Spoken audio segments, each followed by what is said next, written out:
우리 다 같이 한 목소리로 봉독합니다.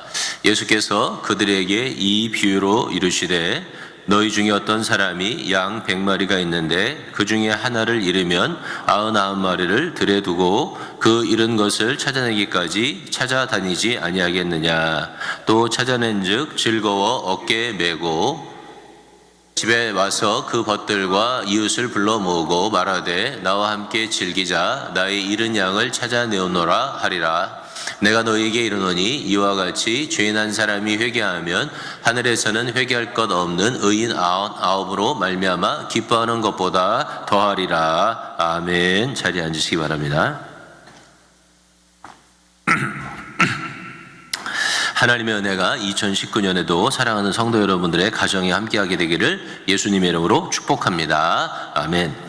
캐나다에 가면 오타와 한인교회라고 하는 교회가 있는데요. 그 교회가 40주년 기념으로 설문조사한 것을 지난주에 보았습니다. 1976년에 개척을 해서 교회의 나이가 우리 교회랑 똑같습니다. 그런데 그 교회는 우리 교회보다 조금 더 성장해서 300명 정도의 어른이 출석하고 있는 그런 교회입니다. 2016년에 이 교회에서는 창립 40주년 기념으로 설문조사를 했는데 내용이 아주 흥미로웠습니다. 목회하는 저로서는 눈여겨볼 내용이 꽤 많이 있었습니다. 우리 교회와도 공통이 되는 부분이 많을 것이라는 짐작을 해보았습니다. 근데 이 교회에서 설문조사한 것 중에서 교인들이 원하는 설교 내용에 대한 설문의 통계가 있었습니다. 여러분의 대답과는 차이가 있는지 한번 살펴보시기 바랍니다. 이분들이 가장 원하는 설교는 그 앞에 그 슬라이드에 나와 있는데 치유와 축복이었고요. 37%. 그리고 두 번째는 성령 체험, 세 번째는 죄의 용서, 네 번째는 이웃사랑, 다섯 번째는 가정의 평화, 사회적인 책임, 그 다음에 교회 생활, 내세의 소망, 기타 이렇게 원하는 것으로 그렇게 나타났습니다. 여러분의 생각과 비슷한지 잘 모르겠습니다. 저는 목사로서 좀 딜레마가 있는데 사실은 제가 매주 설교하지 않을 때, 그러니까 이 밑에 앉아 있을 때는 저도 여기 있는 생각하고 비슷한 생각을 했던 것으로 기억이 납니다. 근데 목회를 하다 보니까 생각이 많이 달라지지 않았나 그런 스스로의 평가를 하게 되었습니다. 이러한 종류의 설교를 듣고 싶어하는 성도들의 마음을 잘 이해하고 반영해야 되겠다, 그런 필요를 절실하게 느낍니다. 그런데 동시에 회개, 순종, 제자의 도리, 전도, 거룩한 삶, 재림 이런 부분에 대한 설교를 원하는 사람은 없거나 아주 적은 것이 이 설문조사에 나타나 있습니다. 그런 면은 안타까운 것이죠. 그래서 저는 여러분의 도움이 필요합니다. 저는 저 나름대로 2019년 설교 사역을 감당하면서 여러분들이 필요에 응답하기 위해서 여러분들이 듣고 싶어하는 설교를 하려고 노력을 많이 할 생각입니다. 물론 하나님 앞에서 부끄럽지 않는 선을 지키면서 그렇게 할 것입니다. 반면 성도 여러분들이 노력을 해주셔야 합니다. 왜냐하면 성경이 정말로 말씀하시는 바를 열린 마음으로 사모해야 합니다. 오타와 한인 교회 성도들이 제일로 듣고 싶어하는 설교의 내용은 제일 문제가 뭐였죠? 축복이었습니다. 그런데 축복을 받으려면 어떻게 해야 될까요? 성경에 축복을 여는 수도꼭지는 순종입니다. 근데 순종의 수도꼭지를 틀어야 축복이 나오는데요, 순종하기는 싫은 거예요. 근데 축복만 원해요. 그러면 어떻게 되냐면 비성경적인 가르침을 해야 돼요. 순종은 없어도 축복받는다고 말해야 되거든요. 그런 면에서 진짜 여러분이 축복을 받기를 원한다면 저는 뭐를 설교해야 되냐면 순종을 축복해야 되는 거, 설교해야 되는 거거든요. 보세요. 똑같아요. 예를 들어 치유에 대한 설교가 있는데 육신의 치료 말고 마음의 치유 있잖아요. 이 마음의 치유가 현대는 가장 큰 관건이잖아요. 근데 이 마음의 치유는 무엇을 통해서 오냐면 용서함을 통해서 오는 거예요. 그러니까 마음의 치유를 받으려면 용서함의 수도꼭지를 틀어야 마음의 치유가 와요. 그런데 치유는 받고 싶은데 용서하기는 싫은 거예요. 그러면은 목회자는 어떻게 해야 될까요? 여러분이 진짜 치유를 받기 원하면 저는 뭘 설교해야 될까요? 용서함에 대해서 설교해야 되잖아요. 성령 충만과 죄 용서도 똑같아요. 성령 충만과 죄 용서는 반드시 무엇을 통해서 오냐면 깊은 뉘우침과 회개를 통해서 성령 충만과 그리고 죄 용서함이 오는 거예요. 근데 뉘우침이나 회개하는 것은 듣기 싫어요. 용서만 받고 싶은 거야.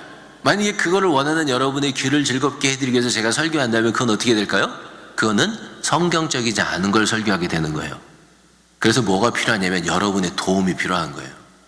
여러분이 진짜 원하는 것들을 하나님 안에서 경험하기 위해서는 열린 마음으로 하나님의 말씀을 들어야 돼요. 열린 귀로 하나님의 말씀을 들어야 돼요. 목회자가 가지고 있는 가장 큰 축복은 뭐냐면 여러분들이 행복해지는 거예요. 여러분이 축복받는 거예요. 지난 우리 그 송구 영신 예배에도 제가 여기 예배 끝나고 나서 우리 성도들 위해서 기도해 드렸는데, 기도해 드린 분들이 목사님 지난해 정말 목사님이 여기서 기도해 주신 대로 저희 가정이 정말 축복을 많이 받았습니다. 그렇게 여기 와서 고백할 때 저의 마음에는 정말 하나님이 주시는 말할 수 없는 행복과 기쁨이 가득하게 되는 거예요. 목회자의 기쁨은 뭐냐면, 목회자의 기쁨은 성도들이 잘 되고 축복받는 거란 말이에요. 그런 면에서 여러분과 제가 이렇게 함께 설교 사역을 하는 데 있어서 저는 저 나름대로 최선을 다해서 설교하고, 여러분은 열린 마음으로 설교를 듣는 아름다운 하모니가 우리 가운데 있게 되기를 주님의 이름으로 축복합니다. 오늘은 서론이 좀 길었는데 그 이유는 오늘부터 몇 주 동안 전도에 관한 설교를 해야 되기 때문에 그런 거예요. 그런데 이 전도에 관한 설교는 성도들이 가장 듣기 싫어하는 설교 주제 중에 하나라고 누가 그렇게 썼더라고요. 그 서론이 길어진 거예요. 아까 오타와 한인성결교회 그 통계에서도 전도에 관한 설교를 듣기를 원한다는 사람은 1%도 없었단 말이에요. 왜 전도에 관한 설교를 하는 것을, 듣는 것을 싫어할까 생각을 해보니까, 첫째는 주변에 별로 전도할 만한 사람이 없고요. 두 번째는 전도를 하고 싶더라도 전도가 쉽지가 않고요. 또 누구한테 예수 믿으라고 말하는 것이 요새는 좀 교양 없는 일처럼 느껴지는 시대에 우리가 살아가기 때문이 아닐까, 그런 생각을 해보게 되었습니다.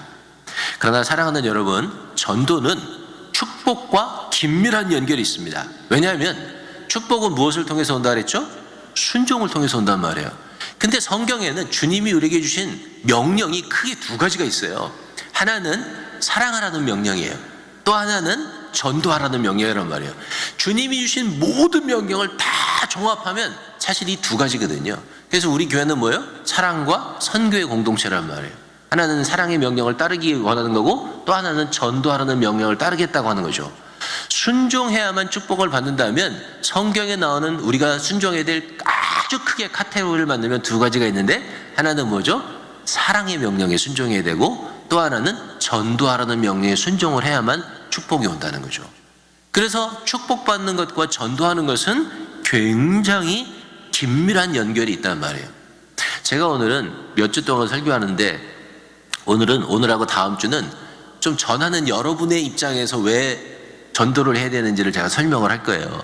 제가 한 3주쯤 되면 전함을 받는 사람의 입장에서 왜 전도가 필요한지에 대해서 제가 설명을 하려고 그래요.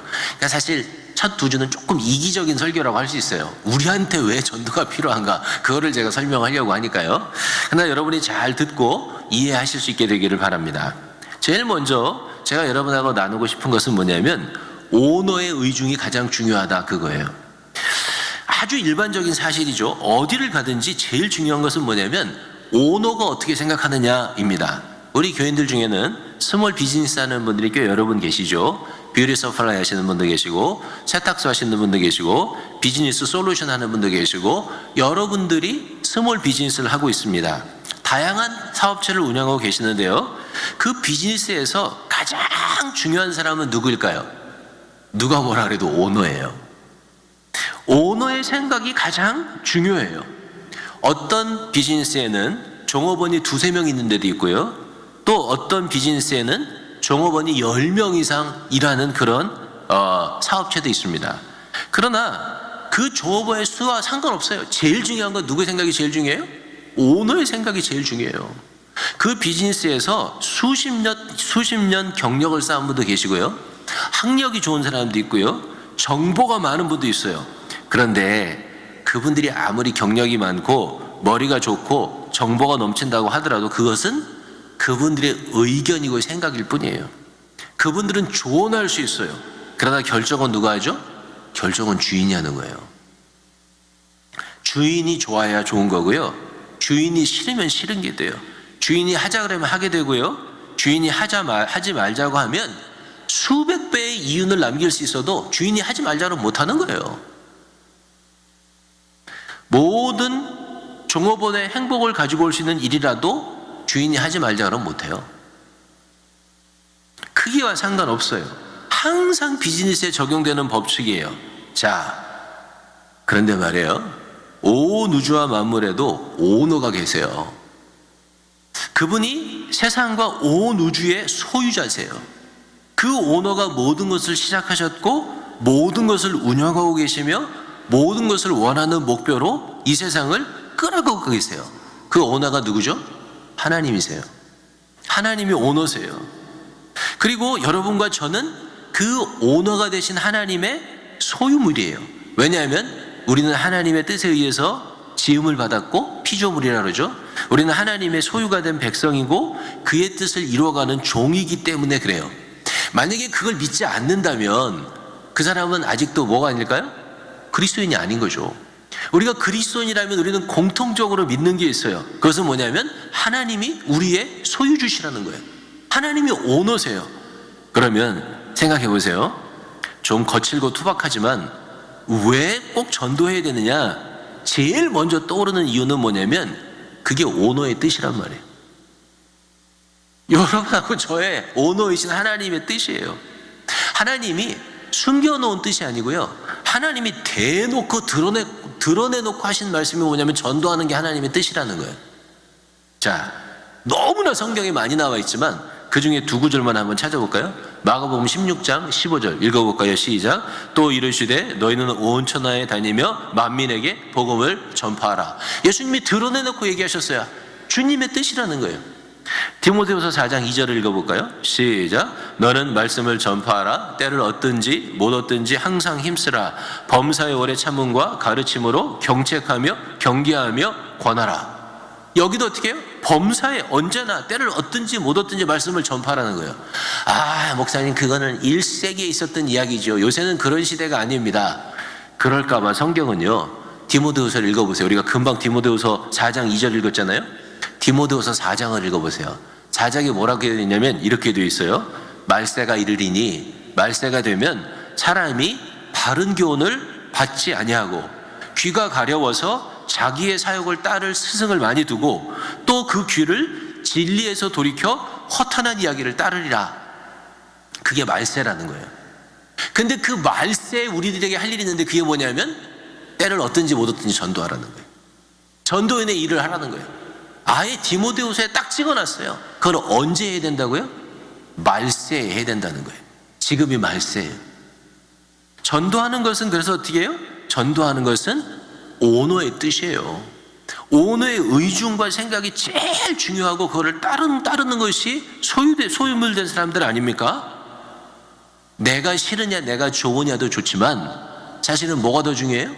오너의 뜻이 더 중요하다고. 나를 창조하시고 나의 주인 되신 하나님이 우리의 삶의 오너가 되세요. 그런데 그 하나님의 뜻은 뭐냐면 복음을 전하는 거예요. 전도하는 거예요. 전도의 일을 하는 거예요. 때를 얻든지 못 얻든지 항상 그렇게 하라는 거예요. 그게 성경에 밝히 드러내신 우리의 오너가 되신 하나님의 뜻이란 말이에요. 그러므로 사랑하는 성도 여러분, 만약에 여러분들이 정말 그리스도를 믿으시고 하나님이 여러분의 주인 되신고 하나님이 이 세상의 주인 되심을 믿는다면 그 주님의 뜻, 오너의 뜻에 순종하는 것이 옳은 일이고 지혜로운 일인 것입니다. 믿으시기를 바랍니다. 두 번째는 오너가 모든 것을 결정한다는 거예요. 오너의 생각과 의중이 중요한 이유는 오너가 모든 것을 결정해요. 결정권자가 모든 것을 결정합니다. 가게에서도 마찬가지예요. 오너가 일주일에 며칠이나 근무를 할지, 점심시간은 1시간을 줄지 1시간 반을 줄지, 임금을 미니멈을 줄지 미니멈보다 더 줄지, 파트타임으로 사람을 고용할지 풀타임으로 고용할지, 프로모션을 시켜줄지 안 시켜줄지 누가 결정합니까? 다 오너가 결정해요. 우리 인생의 오너도 하나님이세요. 하나님이 우리에 대한 모든 것을 다 결정하세요. 하나님이 내가 얼마나 살게 될지, 언제 죽을지, 얼마나 많은 행운을 갖게 될지, 얼마나 큰 복을 받게 될지, 이런 것들이 다 누구의 손에 달려 있습니까? 주인의 손에 달려 있단 말이에요. 세상 사람들은 인생만사가 모든 것이 운명이요 팔자소관이라고 말합니다. 정반대의 입장을 가진 사람들은 자신의 인생은 자기 거라고 얘기하죠. 그래서 1983년에 내 인생은 나의 것이라고 하는 노래가 나왔었어요. 여러분 기억나십니까? 민혜경 씨가 불렀는데 아버지 어머니 밑에서 눌려 살던 그 당시에 젊은이들, 저도 그때 이제 한참 젊었을 때 아니에요. 어렸을 때죠. 티니였으니까 그때는 83년에는 아마 티니였을 거예요. 그러니까 그때 그 노래를 부르면서 야 그래 내 인생은 아버지 것이 아닙니다. 내 인생은 어머니 것이 아닙니다. 그렇게 우리 소리를 질렀었죠. 그러나 내 인생은요 운명이나 팔자에 속한 게 아니고요, 내 인생은 내 것도 아니에요. 성경은 정확하게 우리 인생에 대해서 이렇게 쓰고 있습니다. 야고보서 4장 14절 읽어볼까요?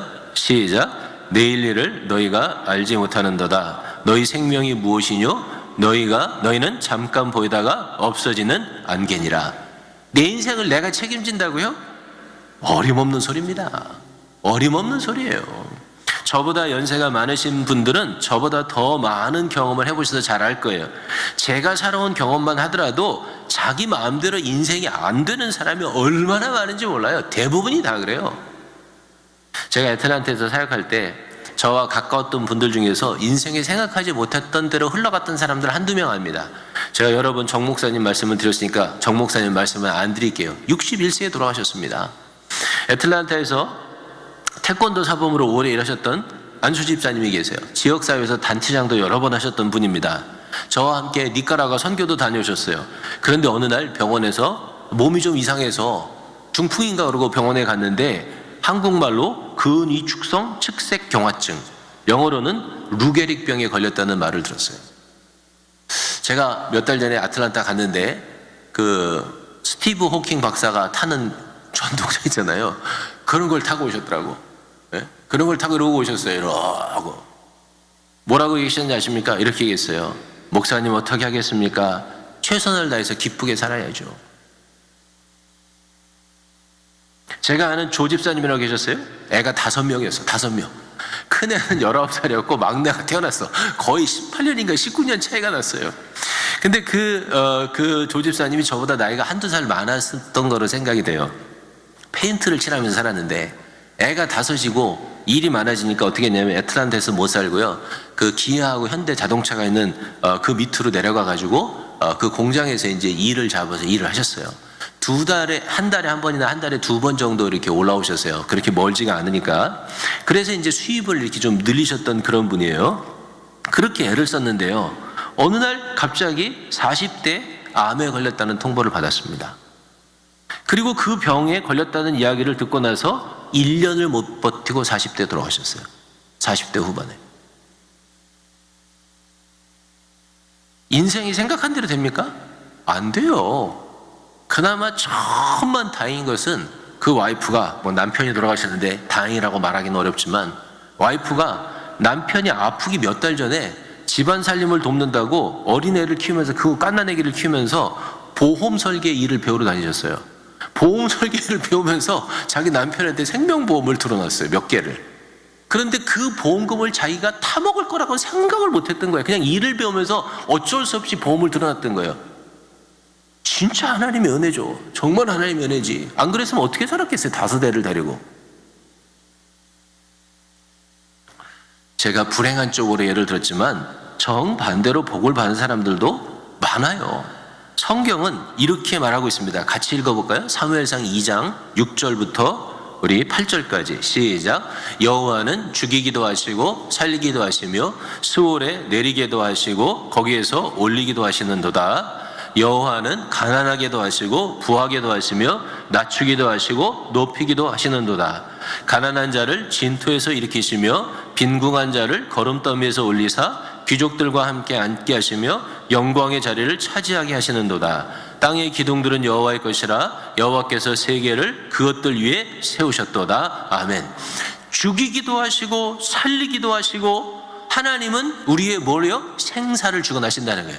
그게 죽이기도 하고 살리기도 하시는 거예요. 가난하게도 하시고 부하게도 하세요. 낮추시기도 하시고 높이기도 하세요. 이거를 화복을 주관한다고 말하는 거죠. 그래서 하나님이 생사 화복을 주관하신다고 하는 것은 분명히 어떻게요? 성경적인 아이디어. 그분이 오너세요. 그분이 우리의 오너기 때문에 우리의 모든 것들을 주관하세요. 우리뿐만 아니라 세상의 모든 것들을 주관하세요. 하나님은 우리를 살리실 수도 있고 죽이실 수도 있고 높이실 수도 있고 낮추실 수도 있고 가난하게 하실 수도 있고 부하게 하실 수 있는 분이 누구냐면 그분이 하나님이라는 거예요. 왜 하나님의 의중과 생각이 중요합니까? 그분이 오너시고 그분이 나에 대한 너무나 많은 가장 중요한 것들을 결정하는 결정권자이기 때문에 그렇단 말이에요. 회사를 다니면서 결정권자가 되는 오너의 생각과 의중을 잘 살피고 오너의 마음에 합당하게 행동하는 것은 지혜로운 것입니다. 그리고 그것은 자신의 분수를 잘 아는 일이며 분수에 합당하게 행동하는 일이죠. 똑같아요. 하나님이 우리의 오너세요. 그분이 우리를 지으셨고 우리를 부르셨고 우리를 자신의 것으로 삼으셨습니다. 우리가 하나님의 것이라면 사는 것도 죽는 것도 잘 되는 것도 높아지는 것도 다 누구의 결정에 달렸어요? 하나님의 결정에 달렸다는 거예요. 그렇다면 우리는 어떻게 될까요? 오너이신 하나님의 의중을 살피고 하나님이 원하시는 일에 나 자신을 몰두시킬 필요가 있는 거죠. 왜? 그분이 결정하시니까. 사랑하는 성도 여러분, 2019년에는 오너가 되신 하나님께서 여러분을 살려주시기를 축복합니다. 여러분을 높여주시기를 축복합니다. 여러분을 부하게 하여 주시게 되기를 축복합니다. 그러기를 원한다면 하나님께서 그렇게 원하시는 일, 하나님께서 그렇게 부탁하시는 일을 외면하지 말아야 되지 않겠느냐는 거죠. 오너가 기분이 좋아야 주머니가 열리지 않겠습니까? 자신이 원하는 뜻이 잘 달성되어질 때 오너는 진급도 시켜주고 월급도 올려주고 근무 조건도 개선시켜주는 것이죠. 오너가 되시는 하나님께서 기뻐하시는 일을 해드려야 되는 거죠. 하나님이 원하시는 일을 해드릴 때 우리도 하나님께 축복을 받을 수 있는 거란 말이에요. 자, 여러분에게 이럴 때 물어봐야 될 말이 있죠. 그게 뭐냐면 이런 마음이 불의한 마음이냐 이거예요. 내가 하나님을 기쁘시게 해드려서 하나님으로부터 축복을 받기 위해서 하나님을 기쁘시게 해드리는 것은 불의한 마음이냐 이거죠. 내가 하나님의 마음을 기쁘게 해드리기 위해서 전도를 하고 그 목적이 하나님의 축복을 받아내는 것이면 그것이 불의한 마음이고 옳지 않은 마음인가 하는 거죠. 잘 들어보세요. 여러분이 자녀를 키웁니다. 여러분의 아들과 딸이 아빠 엄마한테 더 용돈을 타낼 욕심이 생겼어요. 그래서 아빠 엄마가 좋아하는 일을 일부러 하는 거예요. 엄마 설거지도 도와주고 아빠 어깨도 주물러 드리고 아빠가 원하는 대로 공부 시간도 좀 늘리고 인터넷 게임도 절제해요. 이유는 엄마 아빠가 주는 용돈을 더 받기 원해서예요. 여러분은 이 아이의 마음을 불의하다고 생각하십니까? 아니면 그렇게 노력하는 자식이 예뻐서 용돈을 더 줍니까? 용돈을 더 주시오. 불의하다고 생각하지 않습니다. 물론 아빠 엄마를 너무 사랑해서 아무 조건 없이도 이걸 다 한다면 그건 성숙한 자녀겠죠. 하나님 우리한테 기대하는 것도 결국은 그거죠. 우리가 그런 성숙한 자녀가 되기를 원하시는 거예요. 그러나 좀 이기적인 의도가 있다고 하더라도 부모님을 기쁘시게 하기 위해서 노력하는 자녀의 의도를 불의하다고 표현하지 않는다는 거예요. 우리가 하나님의 축복을 원해서 더 풍성하고 부유한 삶을 소망하기에 모든 것을 결정하시는 하나님이 원하시는 일, 기뻐하시는 일을 하겠다고 하는 것은 불의한 일이 아니란 말이에요. 그거는요, 지혜로운 일인 거예요. 그리고 그것은 자신의 분수를 알고 겸손히 행동하는 거란 말이에요. 하나님, 나는 나를 축복할 수 있는 능력이 없습니다. 하나님, 나는 나 스스로를 높일 수 있는 능력이 없습니다. 하나님, 나는 암만 노력해도 내 자신의 삶을 더 부하게 바꿀 수 있는 힘이 없습니다. 하나님의 그 축복을 원합니다. 그래서 하나님의 그 축복을 원하기 때문에 하나님께서 원하시는 일을 내가 해드리겠습니다. 하나님이 내가 하나님 기뻐하시는 것을 받으시고 내 인생을 축복해 주세요. 그거는요, 겸손한 거란 말이에요. 그게 불의한 건 아니라는 거죠. 자, 전도하는 것은 우리의 오너가 되시는 하나님의 뜻이며 그의 뜻을 이루기에 하나님이 기뻐하시는 일이라고 생각했어요. 그러면 그게 왜 하나님이 가장 기뻐하시는 일이 될까요? 먼저 오늘 본문 6절 7절을 다시 한번 읽어봅시다. 6절 7절 시작. 집에 와서 그 벗들과 이웃을 불러 모으고 말하되 나와 함께 즐기자. 나의 잃은 양을 찾아내오노라 하리라. 내가 너에게 이르노니 이와 같이 죄인 한 사람이 회개하면 하늘에서는 회개할 것이 없는 의인 99으로 말미암아 기뻐하는 것보다 더하리라. 아멘.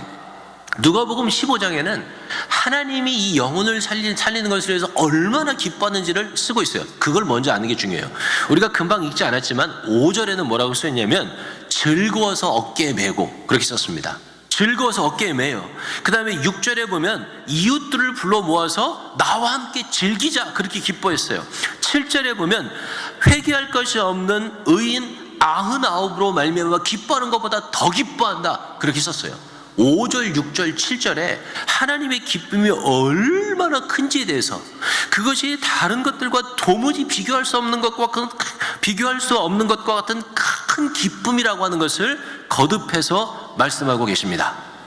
왜 하나님은 이렇게 영혼이 구원받는 것을 기뻐하실까요? 몇 가지 이유가 있는데 그 중에 2가지만 살펴보면 첫 번째, 그 이유는 하나님께서 예수를 보내신 이유가 잃어버린 영혼을 찾아서 구원하기 원하는 것이었기 때문에 그런 거예요. 누가복음 19장 10절에 이런 말씀이 있죠. 인자가 온 것은 잃어버린 자를 찾아서 구원하려 함이라. 아멘. 자, 오너이신 하나님께서 영혼을 구원하는 의중이 있다고 하더라도 또 그렇게 하실 수 있는 능력이 있는 분이라고 할지라도 그분이 아무것도 안 할 수도 있는 거예요. 그렇지 않습니까? 내가 의중이 있어요. 능력이 있어요. 그래도 아무것도 안 할 수 있잖아요. 근데 하나님은 아무것도 안 한 것이 아니고 잃어버린 자를 찾아 구원하기 위해서 중대한 결정을 하셨습니다. 그게 뭐죠? 자기의 아들을 이 땅에 보내신 거예요. 그리고 자기의 아들을 이 땅에 보내신 이후에 어떻게 했냐면 영혼을 구원하기 위해서 십자가에서 물과 피를 다 흘리시면서 죽도록 하셨던 것이죠. 그게 다 그 이유가 뭐였죠? 잃어버린 자를 찾아서 구원하기 원하는 하나님의 뜻 때문에 그런 거예요. 그렇다면 보세요. 우리가 잃어버린 한 영혼을 찾아서 구원하잖아요. 그러면 어떻게 되는 거냐면 하나님께서 그렇게 결정하신 의중이 바로 되었다고 하나님 앞에 인정하는 게 되는 거예요. 하나님이 그 모든 어렵고 힘든 결정을 하셔서 자기 아들을 이 땅에 오셔서 십자가에 죽기까지 행하셨던 그 하나님의 일이 성취되도록 하는 일이 뭐냐면 그 하나님의 목적이 의미 있게 이루어지도록 하는 일이 뭐냐면 그게 잃어버린 자를 찾아서 구원하는 거예요. 그러니 잃어버린 자를 찾아서 구원할 때 하나님이 얼마나 행복하시겠냐고요. 행복하시겠습니까? 야, 내가 원하는 목적이 이루어졌구나. 내가 의중했던 그 의중이 이루어지는구나. 내가 내 아들까지 보내서 그렇게 원하기를 원했던 그 일이 드디어 성취되는구나. 그래서 하나님이 기뻐하시는 거예요. 그래서 하나님이 즐거워하시는 거예요. 또 하나의 이유가 있어요. 그것은 뭐냐면 잃어버린 영혼을 구원하는 일은 하나님의 상처가 난 명예를 회복해 드리는 일이에요. 그래서 하나님 앞에 큰 영광이 되고 기쁨이 돼요. 본래 온 우주와 만물은 하나님을 향한 찬양으로 가득했던 곳이에요. 모든 우주와 만물이 다 하나님 앞에 드리는 영광과 찬양으로 가득했어요. 모든 피조물이 하나님의 영광을 높이고 있었어요. 그런데 그때 하나님의 영광에 흠집이 생기는 일이 생겨요. 그게 뭐냐면 바로 인간의 타락이었어요. 사람은 하나님이 모든 피조물 중에서 가장 우수하게 지으신 존재예요. 왜냐하면 하나님의 모양과 형상을 따라 지었기 때문에 그렇죠. 모든 피조물의 절정, 모든 피조물의 백미, 그게 뭐였어요? 그게 인간이었단 말이에요. 사람이었어요. 그런데 하나님이 가장 정성을 들여서 만든 모든 피조물의 백미였던 이 인간이 하나님과 똑같아지겠다고 하는 교만한 마음을 품고 죄의 길, 불의의 길로 들어가 버렸어요. 그래서 창조 질서가 어지럽혀진 거예요. 창조 질서가 어지럽혀지고 나서 하나님의 형상을 지닌 인간은 죄와 죽음과 지옥의 형벌에 처해지게 되는 운명이 바뀌게 되었어요. 그 일은 결과적으로 뭐가 됐냐면 하나님 앞에 불명예가 된 거예요. 하나님의 그 아름다운 찬양, 그 아름다운 명예, 거기에 흠집을 내는 유일한 일이 뭐였냐면 인간의 타락이었단 말이에요. 잃어버린 영혼을 구원하잖아요. 잃어버린 영혼이 구원되면 그건 어떻게 되냐면 잃어버린 영혼들이 구원되는 그 순간에 하나님이 가장 아름답게 지으신 인간이 본래 있던 그 본연의 위치로 회복되는 거예요. 하나님이 원래 창조하셨던 창조의 자리로 회복되게 돼요. 그 자리가 회복됨으로 말미암아서 어떻게 되냐면, 그 자리가 회복됨으로 말미암아서 하나님 앞에 돌아가야 될 마땅한 영광이 다시 돌아가게 돼요. 하나님의 명예가 다시 어떻게 되냐면 다시 회복되게 되는 거예요. 예수님이 하신 일이 바로 그 일이잖아요. 타락해서 잃어버린 영혼이 지옥 갈 수 있는 존재가 예수의 십자가, 예수의 부활로 말미암아서 하나님이 지으신 본인의 자리로 회복되는 거예요. 인간이 그렇게 회복될 때 상처난 하나님의 명예가 회복돼요. 흠이 난 하나님의 영광이 온전케 돼요. 그래서요, 주님이 뭐라 그러셨어요? 잃어버리지 않은 양 99마리보다 99마리를 싫어하시겠습니까? 그거 아니잖아요. 99마리도 기뻐하고 좋아하시죠.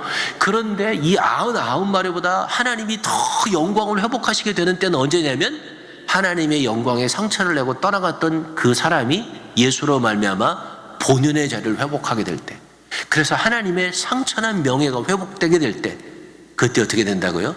인격이신 하나님은 가장 큰 영광을 받으신단 말이에요. 여러분은 제가 드리는 말이 무슨 말인지 충분히 이해해요. 왜냐하면 우리도 우리 인격이 상처받을 때가 있어요. 우리 명예가 땅에 떨어질 때가 있습니다. 그런데 내 명예가 땅에 떨어졌을 때 그것을 누군가 회복시켜줬던 경험이 다 있잖아요. 그때 그 기쁨은요, 말할 수 없는 거죠. 그 기쁨은 정말 상상할 수 없는 기쁨과 자부심과 행복을 느끼는 거죠. 영혼을 구원하는 것이 꼭 그렇단 말이에요. 사랑하는 성도 여러분, 한 영혼이면 충분한 거예요. 오늘 우리가 읽은 누가복음 15장에는 잃어버린 게 3가지가 나와요. 근데 다 하나씩 뿐이 안 잊어먹었어요. 한 마리의 양, 그리고 하나의 드라크마, 그리고 아들 하나예요. 잃어버린 것은 2개가 아니고 하나예요. 찾은 것도 2개가 아니고 하나예요. 하나님은 잃어버린 하나의 영혼에 집중하는 것입니다. 사랑하는 성도 여러분, 우리도 잃어버린 한 영혼에 집중하면 돼요. 제가 올해 표를 내 평생 한 영혼은 예수님께로 돌리자는 거예요. 평생 동안 한 명은 예수님 앞에 돌이키자는 거예요. 왜? 성경에 한 명이 중요하다고 말씀했으니까. 만약에 성경에 우리한테 말씀하기를, 야, 지금 한 마리만 우리에 있고 99마리 잊어먹었으니까 니네가 나가서 99마리 찾아와라 그랬다 그래보세요. 엄두나 내겠습니까? 엄두도 못 내요. 99마리가 다 어디가 있는 줄 알고 찾으러 가겠어요. 성경은 그렇게 쓰고 있지 않아요. 성경은 99마리가 우리에 있고 한 마리만 잃어버렸다는 거예요. 물론 99마리를 찾아오라고 하셔도 우리는 밖에 나가야 하겠죠. 그러나 주님은 우리에게 한 영혼에 집중하라는 거예요. 한 영혼이 그렇게 중요해요. 마가복음 8장 36절 읽어볼까요? 시작. 사람이 만일 온 천하를 얻고도 자기 목숨을 잃으면 무엇이 유익하리요? 여기 목숨이 헬라어로 보면 영혼이란 뜻입니다. 세상의 모든 천하를 얻고도 자신의 영혼을 잃어버리면 아무 유익이 없는 거예요. 그만큼 하나의 영혼은 중요한 것입니다. 여러분이 일평생 어떻게 살아오셨는지 한번 생각을 해보세요. 내가 진짜 내 평생 살아오면서 하나님이 그렇게 기뻐하시는 영혼 한 사람을, 잃어버린 영혼 한 사람을 내가 하나님 앞에 전도한 일이 있는가? 그런 일이 있다면 너무 잘하신 거예요. 만약에 그런 일이 한 번도 없잖아요. 2019년에 도전하세요. 우리가 지난해 가을에 성경 통독 도전했습니다. 평생 성경을 처음부터 끝까지 한 번도 못 읽어봤던 많은 분들이 지난 가을에 도전해서 성경 완독하셨습니다. 84일 동안에. 얼마나 감사한 일이에요. 전도도 마찬가지예요. 우리가 평생 한 명도 못했다면 하나님 앞에 결단해야죠. 하나님이 그렇게 기뻐하시는 영혼 구원하는 일, 예수 믿고 돌아오는 일, 하나님의 명예를 회복시켜드리는 일, 하나님 그거를 내가 내 평생 한 명도 못했습니다. 내가 2019년에는 꼭 한번 해보겠습니다. 하나님이 모든 것을 손에 쥐고 계십니다. 그분이 우리를 축복하셔야 축복받는다고 나는 믿습니다. 주님 축복받는 지름길은 영혼을 살리는 일입니다. 하나님 내가 그 일을 2019년에는 반드시 하겠습니다. 그렇게 결단을 해볼 필요가 있다는 것이죠. 성찬식 때문에 빨리 설교를 끝내야 되는데 큰일 났네. 2차 대전이 한참일 때 미국의 한 미망인이 아들 넷을 전쟁터에 보냈어요. 근데 그 중에서 3명이 전사하고 1명만 살아남게 되었습니다. 아주 치열한 전투에 이 1명이 고립되었다고 하는 이야기를 듣게 돼요. 이 사실을 보고받은 미국의 군사령관이 야, 내 아들을 다 전쟁터에 보냈는데 3명이나 죽었는데 마지막 1명을 살려주지 못하면 이거는 미국의 자존심의 문제고 옳은 일이 아니다. 그래서 특수 전투 부대원을 8명을 침투시켜서 그 아들을 구해오게 합니다. 8명이 다 죽어요. 그리고 그 아들 하나만 구해오죠. 그게 우리가 잘 아는 유명한 라이언 일병 구하기라고 하는 영화의 제목, 영화의 내용입니다. 한 명이 중요하단 말이에요. 한 명이. 역사상 이런 일들이 너무나 많아요. LA에 가면 김원종 목사님이 계세요. 우리가 이번에 그 성경 읽기 그분 추천을 했고 또 출애굽기 성경 공부도 그분 추천을 했는데요. 목회자 성경연구원 사무총장으로 계세요. 그분이 유학생으로 있던 2000년대 초반의 이야기예요. 목사님이 고속도로를 운전하다가 큰 사고가 났어요. 그때 그 차에는 3살짜리 딸이 타고 있었어요. 그러니까 나이가 많이 들어가지고 40대에 난 그런 딸이었어요. 아주 늦둥이죠. 사고가 너무너무 크게 났어요. 목사님은 의식은 있었지만 몸을 움직일 수가 없었어요. 고통하고 있는데 앰뷸런스 소리가 들리고 경찰이 달려왔습니다. 수십 대의 경찰차와 앰뷸런스가 달려왔어요. 그런데 목사님의 딸은요, 앰뷸런스에 싣고 가기에는 상처가 너무 깊었어요. 미국 경찰이 어떻게 했는지 아세요? 헬리콥터를 불렀어요. 헬리콥터가 와서 그 딸을 싣고 가서 그 아이가 생명을 건졌어요. 지금 이제 건강하게 아직까지 잘 살아 있습니다. 이제는 벌써 20살 정도 아마 됐을 거예요. 근데 목사님이 그 이야기를 늘 하세요. 뭐라 그러시냐면 미국이라고 하는 이 나라는 유학생이었던 자기 시민권자도 아니고요. 그냥 미국에 공부를 왔던 유학생의 자기 딸 하나를 구하기 위해서 수십 대의 앰뷸런스와 하늘의 헬기까지 띄운다는 거예요. 우리는 한 사람의 영혼을 구원하기 위해서 뭘 하고 있느냐 이거죠. 그분이 우리한테 도전하는 건 그거예요. 여러분도 똑같은 도전을 받아야 되는 거죠. 우리 남선교회에서 올겨울에 뉴올리언스에 돔 잡으러 가려다가 이런저런 사정으로 못 가게 됐어요. 한번 돔을 잡으러 뉴올리언스에 간다고 생각을 해보세요. 뉴올리언스에 돔을 잡으러 가는 낚시를 하기 위해서 여러분은 며칠의 시간과 얼마의 돈을 투자하면 그걸 할 수 있다고 생각하세요? 제가 생각하기에는요, 적어도 뉴올리언스 갔다 오려면요 3, 4일은 갔다 와야 되고요, 돈도요 한 사람이요 적어도 200~300불은 써야 돼요. 자, 물고기 한 마리를 잡아오는데도 우리가 그 정도의 시간과 그 정도의 돈을 쓰는데, 하나님이 그렇게 원하시는 영혼을 구원하기 위해서 내가 그 정도의 돈과 그 정도의 시간을 쓰고 있지 않다고 한다면 우리는 하나님 앞에 너무 무관심한 거죠. 하나님의 기쁨에 너무 마음이 멀은 거란 말이에요. 돌이켜야 돼요. 2019년 꼭 하나님이 기뻐하시도록, 영광을 받으시도록 잃어버린 한 영혼, 많이도 말고 일평생에 단 한 영혼이라도 꼭 하나님 앞에 전도하여 올 수 있게 되기를 바랍니다. 그것이 여러분이 축복받는 길이고 그것이 하나님이 기뻐하시는 길입니다. 기쁨에 넘치신 하나님께서 여러분을 살려주시고 높여주시고 구하게 하실 것을 믿으며 꼭 이 역사가 있게 되기를 예수님의 이름으로 축복합니다. 아멘.